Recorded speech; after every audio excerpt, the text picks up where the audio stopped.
میرے محترم بھائیوں، دوستوں اور بزرگوں، اللہ رب العزت نے ساری کائنات کو پیدا فرمایا اور اپنی قدرت سے پیدا فرمایا، اور پھر ساری کائنات میں اللہ رب العزت نے مختلف نشانیاں پیدا کی تاکہ انسان اس میں غور و فکر کرے۔ اور اللہ رب العزت نے یہ ایمان والوں کی صفت بتلائی کہ ایمان والے جو ہے زمین و آسمان اور اللہ رب العزت کی بنائی ہوئی چیزوں میں غور و فکر کرتے ہیں۔ قرآن پاک میں آتا ہے وَيَتَفَكَّرُونَ فِي خَلْقِ السَّمَاوَاتِ وَالْأَرْضِ، کہ جو ایمان والے لوگ ہیں وہ تو زمین و آسمان کے پیدا کرنے میں غور و فکر کرتے رہتے ہیں، اور کیا کہتے ہیں ربنا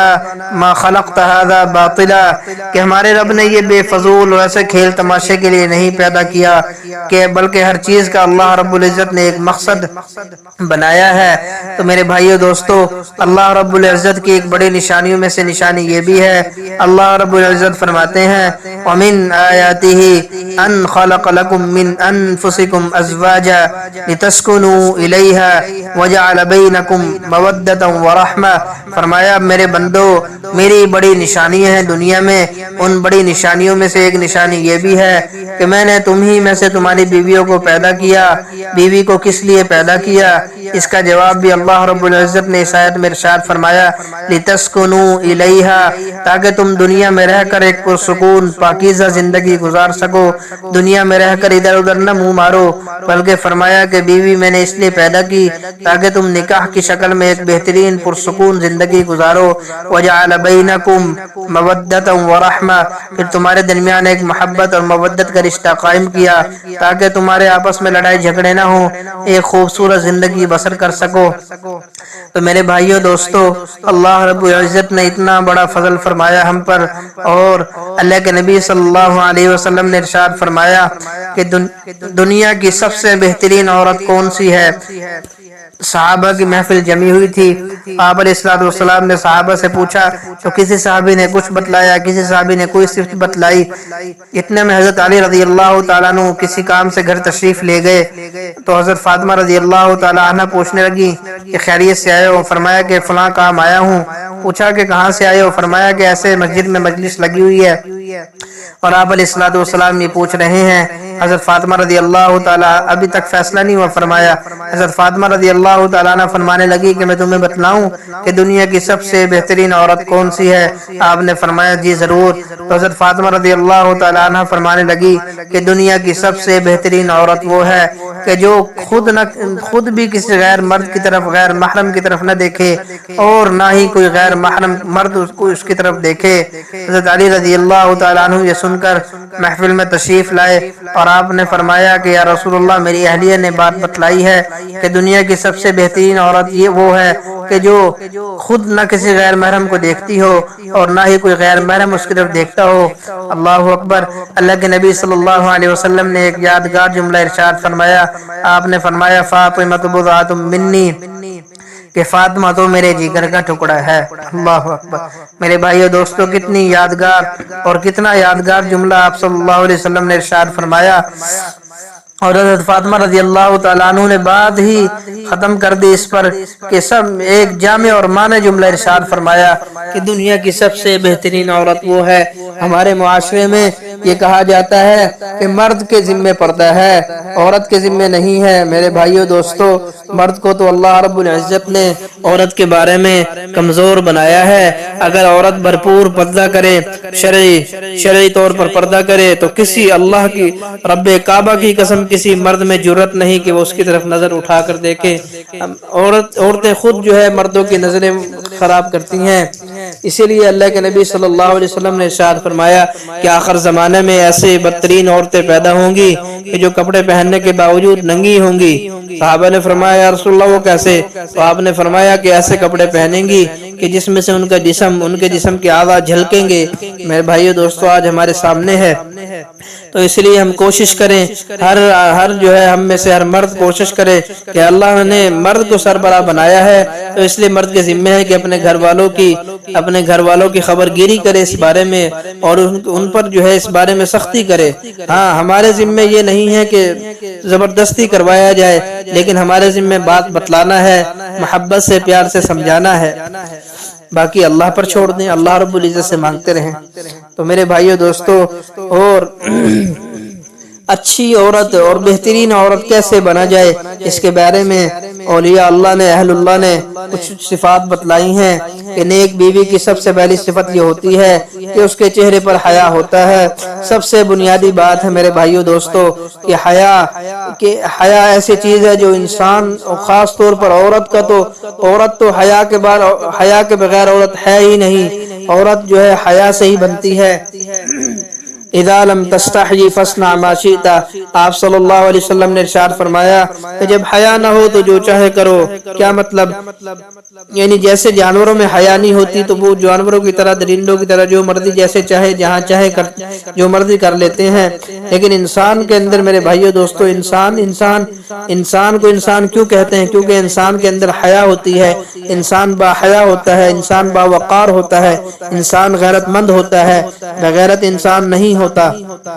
تو اس لیے آپ نے سب سے پہلے ارشاد فرمائی کہ سب سے پہلے جو بہترین بیوی کی جو صفت ہے پہلی، اس کے چہرے پر حیا ہو، اور جب چہرے پر حیا ہوگا تو اس کے دل میں بھی جو ہے حیا چھلکے گا۔ حضرت ابوبکر صدیق رضی اللہ تعالیٰ عنہ کا قول ہے کہ مردوں میں حیا بہتر ہے لیکن عورتوں میں حیا سب سے بہترین ہے۔ اور آپ نے فرمایا کہ دوسری صفت کہ جو اہل اللہ فرماتے ہیں کہ بیوی کی، اچھی بیوی کی، بہترین بیوی کی، خوبصورت بیوی کی جو دوسری صفت ہے، فرمایا کہ اس کی زبان میٹھی ہو، شیرینی ہو، کہ کہ گھر میں جب وہ بولے تو پھول چھلکتے ہوں۔ بھائی کیونکہ عورت سے ہی نسلیں بنتی ہیں، جب ایک عورت کی زبان میٹھی ہوگی تو وہی چیز آگے پھر بچوں میں منتقل ہوگی، آگے پھر جو ہے خاندان میں منتقل ہوگی۔ تو اس لیے فرمایا کہ عورت کی زبان جو ہے شیرینی ہو، میٹھی ہو۔ اور تیسری صفت جو ارشاد فرمایا کہ جو سب سے بہترین بیوی ہوگی تو اس کے دل میں نیکی ہو، اس کے دل میں نیکی ہو، کہ اس کے دل یہ نہ ہو کہ اوپر کچھ ہو اندر کچھ ہو، کہ منافقت نہ ہو اور ادھر کی بات ادھر نہ کی جائے، جو منہ پہ ہو وہی دل میں ہو، جو دل میں ہو وہی منہ پر ہو۔ تو اس لیے میرے بھائیو دوستو کہ دل کی بھی اچھی ہو۔ اور چوتھی صفت آپ نے اہل اللہ ارشاد فرماتے ہیں کہ سب سے بہترین بیوی کی جو چوتھی صفت ہے کہ وہ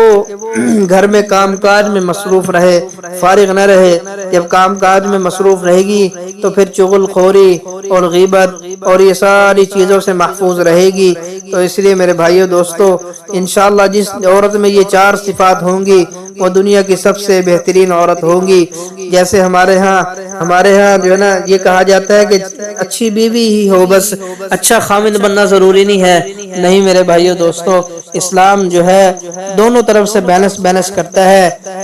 اگر جو ہے ہم اچھی بیوی چاہیے تو اچھا خاوند بھی بننا پڑے گا، کیونکہ قرآن کا فیصلہ ہے الطیبات للطیبین کہ جو نیک بیویاں ہوں گی، پاکیزہ بیویاں ہوں گی، اچھی بیویاں ہوں گی وہ اچھے خاوندوں کے لیے ہوں گی، اور جو اچھے خاوند ہوں گے وہ اچھی بیویوں کے لیے ہوں گے، اور جو خبیث، جو بدکار، جو گندی عورتیں ہوں گی وہ گندے خاوندوں کے لیے ہوں گی۔ تو اس لیے جب ہمیں اچھی بیوی جو ہے نا چاہیے تو ہم خود بھی اچھے بنیں۔ تو اچھے خاوند کی صفات بھی اہل اللہ نے لکھی ہیں۔ اللہ کے نبی صلی اللہ علیہ وسلم نے ارشاد فرمایا، آپ صلی اللہ علیہ وسلم کی زندگی میں ہمیں کئی مثالیں ایسے ملتی ہیں کہ جہاں ہم نے بیٹی کا رشتہ کرنا ہو تو وہ ہمیں جو ہے نا یہ چاہیے کہ کوئی انسان ہو، یہ نہ ہو کہ کوئی درندہ اور جو مرضی چاہے بس مال دیکھ کر جو ہے نا ڈھونڈ لیا۔ اب یہ نہیں پتا کہ جو ہے آگے کیسا ہے۔ تو اس لیے میرے بھائیو دوستو ہمیں اللہ کے نبی صلی اللہ علیہ وسلم کی مبارک زندگی سے ایسی مثالیں ملتی ہیں کہ نبی کریم صلی اللہ علیہ وسلم نے آیا اپنی بیٹی کے لیے کون سے شوہر کو پسند کیا اور کس داماد کا انتخاب کیا۔ ایک مثال حضرت علی رضی اللہ تعالیٰ عنہ کے ہمارے سامنے ہے کہ آپ علیہ الصلوۃ والسلام کے جو رشتے میں بھی قریبی تھے، جرأت اور شجاعت کے، ان کا ثانی نظر نہیں آتا تھا۔ اللہ رب العزت نے ان کو ایسا شیر جیسا دل عطا کیا تھا، اور ان کا جو جسم تھا، آپ فرماتے تھے کہ مجھے جو ہے گرمی کا روزہ جو ہے میرے لیے گرمی کا روزہ ہو اور جنگ کے دن ہو اور میں روزہ رکھ کر جنگ میں گھس جاؤں اور کافروں کو قتل کروں، تو اللہ رب العزت نے ان کو مشقت اٹھانے والا بدن دیا تھا، اور بڑے ہی ذمہ دار انسان تھے، ذمہ داریاں نبھانے والے انسان تھے، اور علم کے سمندر تھے۔ تو اس سے معلوم ہوا کہ اپنی بیٹی کے لیے ایسا رشتہ ڈھونڈے کہ جو با کمال ہو، با جمال ہو، اور مشقت اٹھانے والا اس کا جسم ہو۔ یہ نہ ہو کہ بس جو ہے کھا پی کر سو گیا، تو ایسا نہ ہو میرے بھائیو دوستو۔ تو پہلی مثال تو یہ ہے، اور دوسری مثال اللہ کے نبی صلی اللہ علیہ وسلم کی زندگی میں ہمیں سیدنا عثمان غنی رضی اللہ تعالیٰ عنہ کی ملتی ہے کہ آپ نے اپنے لیے کیسے داماد کا جو ہے انتخاب کیا، کہ بہترین کاروبار تھا اور معاشرے میں بڑی عزت تھی، بڑا مقام تھا، اسلام لانے سے پہلے بھی بڑے معزز انسان سمجھے جاتے تھے، بڑے باحیا بڑے باوقار تھے، طبیعت میں نرمی تھی، اور اس قدر باحیا تھے کہ اللہ کے نبی صلی اللہ علیہ وسلم نے ارشاد فرمایا کہ عثمان غنی تو وہ ہے رضی اللہ عنہ کہ جس سے فرشتے بھی حیا کرتے ہیں۔ تو میرے بھائی دوستو، بیٹی کے لیے رشتہ ڈھونڈنے میں یہ ہے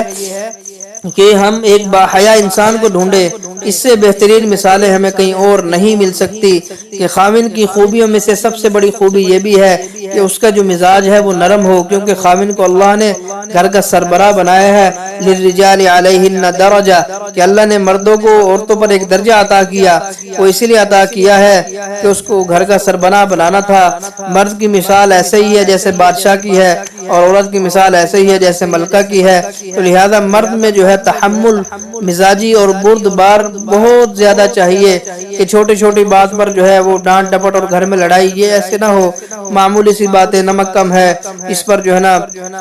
جو ہے گھر میں لڑائی کر دی، روٹی کیوں ٹھنڈی ہوئی، یہ جو ہے نا یہ ایسے کر لو، یہ ان چیزوں پہ میرے بھائیو دوستو جو ہے ان چیزوں پہ نہیں۔ ہاں، جن چیزوں پہ اسلام نے ہمیں کہا ہے کہ تھوڑی بہت سختی کی جائے، ایسے گھر میں دینداری کا ماحول ہو، گھر میں جو ہے بچہ 10 سال کا ہو گیا 7 سال کے بعد نماز کا حکم دو، 10 سال کا ہو گیا تو اس کو جو ہے نماز کا حکم دو، نہیں پڑھتا تھوڑی بہت سختی کرو، اس کو مارو ڈانٹ ڈپٹ کرو۔ تو یہ چیز جو ہے یہ اس چیز سے اسلام نہیں روکتا، یہ چیز تو اللہ کے نبی نے ارشاد فرمایا کہ گھر میں ایک لاٹھی جو ہے لٹکا کے رکھو گھر والوں کی جو ہے گھر والوں کی تربیت کے لیے، تاکہ جو ہے ان میں دینی اعتبار سے کسی قسم کی کمی نہ آئے۔ تو اس لیے میرے بھائیو دوستو، یہ ساری چیزیں اللہ کے نبی صلی اللہ علیہ وسلم نے جو ارشاد فرمائی یہ ہمارے فائدے کے لیے ہیں۔ تو اس لیے ہر بندہ یہ کوشش کرے کہ میں ایک اچھا خاوند بن جاؤں، اور ہر ہماری مستورات میں سے ہر ایک بہن، ہر ایک بیٹی، ہر ایک بیوی یہ کوشش کرے کہ میں ایک دنیا کی بہترین سے بہترین بیوی بن جاؤں، میرے اندر وہ صفات آ جائیں جو حضرت فاطمہ رضی اللہ تعالی عنہ نے ایک دنیا کی بہترین عورت بننے کے لیے ارشاد فرمائی۔ تو اللہ تعالیٰ سے دعا ہے کہ اللہ تعالیٰ ہم سب کو ایک